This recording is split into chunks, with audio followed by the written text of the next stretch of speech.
2002. 3 седмици след смъртта на баща и Крус и се женят тайно в Мексико през декември 2003 година. Започва да разделят времето си между щатите и Англия и има две деца – Епъл и Мозес. Според Гуинет, животът в Лондон наистина и допада. Мисля, че тук има добри обновки. Хората изглеждат добре информирани, имат представа за нещата и наистина се радват на живота. Мисля, че работят, за да живеят живота си. А в Америка хората са отсебени от работата си и забравят удоволствията на живота. Деликатните неща в живота, за които европейците не спират да мислят. Сега Гуинет може да прекарва повече време в Съединените щати, след като обявява раздялата си с Крис Мартин в лайфстайл уебсайта си. За да опише разлива, използва думите осъзната раздяла. Съобщението генерира толкова трафик, че страницата дори не се зарежда.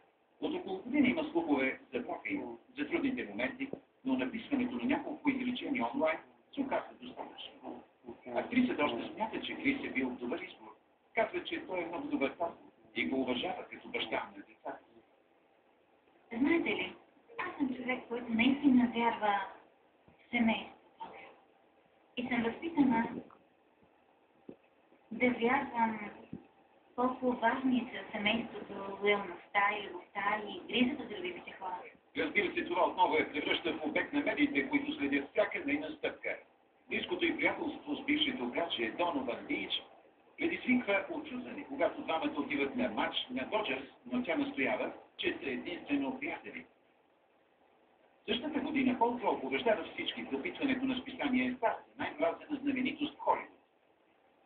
Има ли неща, които могат да обяснят защо тя печели титлата? Няма нищо, което да направиш. За щастие или за нещастие. Аз съм човек, от когото хората се интересуват.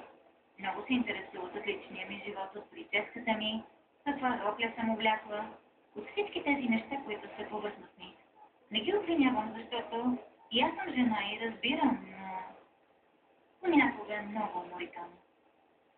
Безцеремонното отношение на Гуинет към медиите парира грубите журналисти, дори на големи пресконференции. Мисля, че тук има история. И ние няма ли да го дигнеш? Дай го на мен. Ало? Кой се обажда? Тук ли е Джейми Кембъл? Свободен ли си?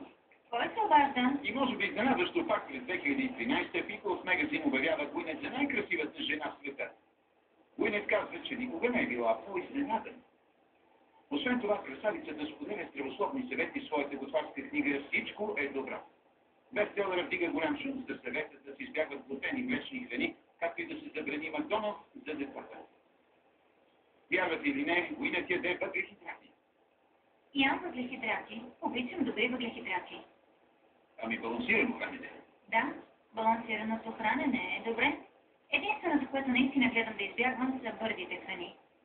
Защото са нискокачествени храни с много калории, добавки и боклуци.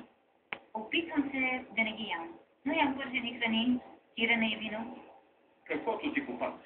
Каквото ми попадне, стига да тренирам. Отвън блондинката може да изглежда желязната жена, но признава, че постоянно плаче от мъка или несигурност. Когато след тих период се връща под прожекторите, Гуинет обявява, че не съжалява за нито един от изборите си, все едно какъв е резултат. Щом веднъж започне да прави филм и филмът е успешен, всички те карат да се чувстваш от известно напрежение. Очакват следващия си верен ход, вярното решение. Аз отказвам някой да ми диктува. Ако се проваля, се провалям аз. Ако искам да пробвам нещо и се проваля, това не означава края на кариерата ми. Носителката на Оскар е благодарна за всичко, което е постигнала. Добрите неща отиват при тези, които чакат, но още по-добрите отиват при тези, които работят за тях. Знаете ли, първата истина, която Буда казва е, че животът е страдание. Мисля, че това е лесно разбираемо. Но аз съм щастлива, защото съм приела факта, че животът не е лесен. Той е сложен и красив. Той е труден и прекрасен и аз подхождам към него така и опитвам да приема всичко като поредния му урок.